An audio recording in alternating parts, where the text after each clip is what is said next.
Hi, everyone. This is Tony Saloon with Live Love Media. Today, we're very fortunate to have a member of our community, our media community, who is in a long-term recovery from addiction.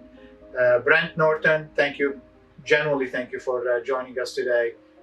We're all ears. Thank you so much, Tony, and I want to thank Live Love Media for having me on today because this is really important to me. I grew up here in Delaware County media my whole life. I'm 32 years old. Went to Indian Lane Elementary School, went to Pencrest High School. I came from a good family, but at the age of 12 years old, I found myself hopelessly addicted.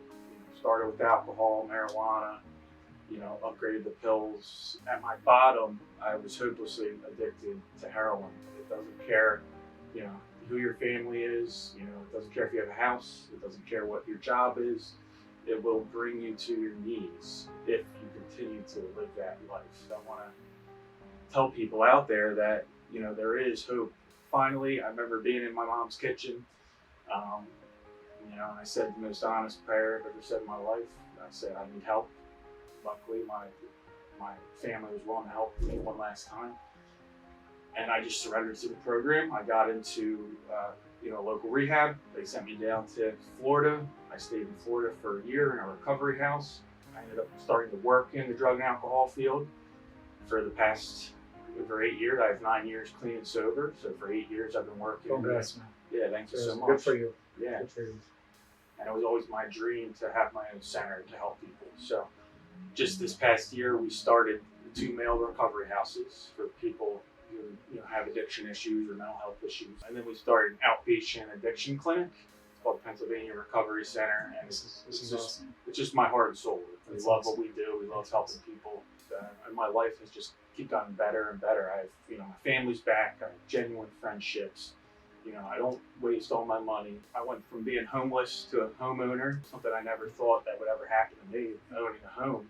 Yeah. Because I was literally on the streets of Philadelphia. It's unbelievable. Life today, from where I was to where I am now, is just like totally different.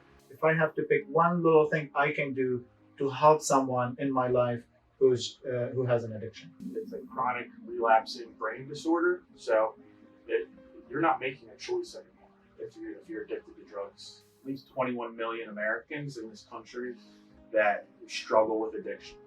Okay, less than 10% get help for their addiction. Less than 10%. Yes, that's the biggest thing. It's never going to get better if we don't take any action on it. The first step is just admitting that there's a problem and reaching out for help. As a loved one, I would say reach out to a professional, and we want to erase the stigma. Just because you have a drug or alcohol addiction doesn't mean you're a bad person. So ask for help. Reach out to a loved one, reach out to a professional, and just do it. First thing to do, admit it. Yes. Brent, I want to thank you again, and you are a member of our community, and I'm very happy to have you here. Thank you again. Thank you, Tony. Thanks, everyone. I'm Tony Saloon, and I live Love Media. Thanks.